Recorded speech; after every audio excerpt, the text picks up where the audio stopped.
भारत के इतिहास में एक ऐसी रानी हुई जिन्होंने अपने शौर्य और बलिदान से अपना नाम अमर कर दिया। ये कहानी है मध्य प्रदेश के रामगढ़ की महारानी अवंतीबाई लोधी की।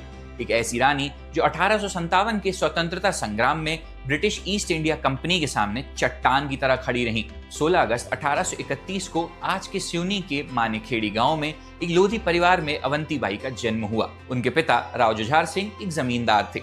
अवंतीबाई बचपन से ही तेज और समझदार थीं। उनकी शादी रामगढ़ के राजा लक्ष्मण सिंह के पुत्र राजकुमार विक्रमादित्य सिंह लोधी से हुई और उनके 2 बेटे भी हुए। शादी के बाद अवंतीबाई रामगढ़ की महारानी बन गईं, जो आज के मध्य प्रदेश के डिंडोरी जिले और आसपास के इलाकों में आता था। 1850 में राजा लक्ष्मण सिंह का देहांत हो गया और राजा विक्रमादित्य गद्दी पर बैठे, लेकिन जल्दी ही उनकी भी तबीयत खराब हो गई। दोनों पुत्र अभी छोटे थे, इसलिए राज्य की पूरी जिम्मेदारी अवंतीबाई के कंधों पर आ गई। इसी दौरान अंग्रेजी हुकूमत ने अपनी चाल चली।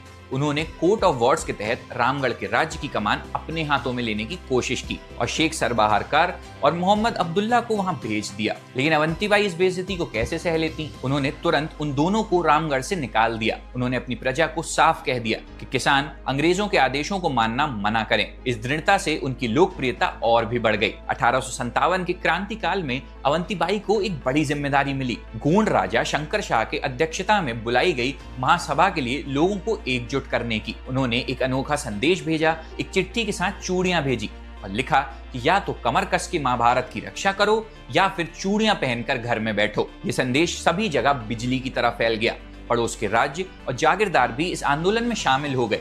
रानी अवंतीबाई ने 4000 सैनिकों की सेना बनाई और खुद तलवार उठाकर उसका नेतृत्व किया। उनका पहला युद्ध मंडला के पास खैरी गांव में हुआ, जहां उन्होंने ब्रिटिश डेप्यूटी कमिश्नर वॉर्डिंगटन की सेना को हरा दिया। अंग्रेज मंडला से भाग गए, लेकिन हार की तैश में आकर अंग्रेजों ने रीवा के राजा की मदद से रामगढ़ पर दोबारा हमला किया। रामगढ़ को आग लगाई गई और रानी को देवैयागढ़ के पहाड़ों में जाना पड़ा। वहां से उन्होंने गुरिल्ला वॉरफेयर का सहारा लिया और अंग्रेजों को बार बार टक्कर दी। लेकिन 20 मार्च 1858 को जब युद्ध में हार निश्चित हो गई, तो अवंतीबाई ने निर्णय लिया कि वे अपनी आजादी की लड़ाई किसी और के हाथ में हार मानकर तो खत्म नहीं करेंगी। अपनी ही तलवार से अपना बलिदान देकर उन्होंने वीरगति प्राप्त कर ली। ये वीरगति उन्होंने सुखी तलैया नाम के स्थान पर प्राप्त की, जो बालापुर और रामगढ़ के बीच में आता है। आज रामगढ़ में उनका समाधि स्थान है, जो उनके अमर बलिदान का गवाह है। स्वतंत्रता के बाद अवंतीबाई को लोकगीत, कविताओं और लोक गाथाओं में याद किया गया। उनकी याद में कई शहरों में भव्य प्रतिमाएं स्थापित हैं और जबलपुर की बरगी बांध योजना का एक हिस्सा उन्हीं के नाम पर है। फिर भी आज उनकी कहानी बहुत ही कम लोगों को पता है, पर अब आपको तो महारानी अवंतीबाई लोधी की वीर गाथा अच्छे से पता है। लाइक जरूर कीजिए और हमें कमेंट्स में भी बताइए।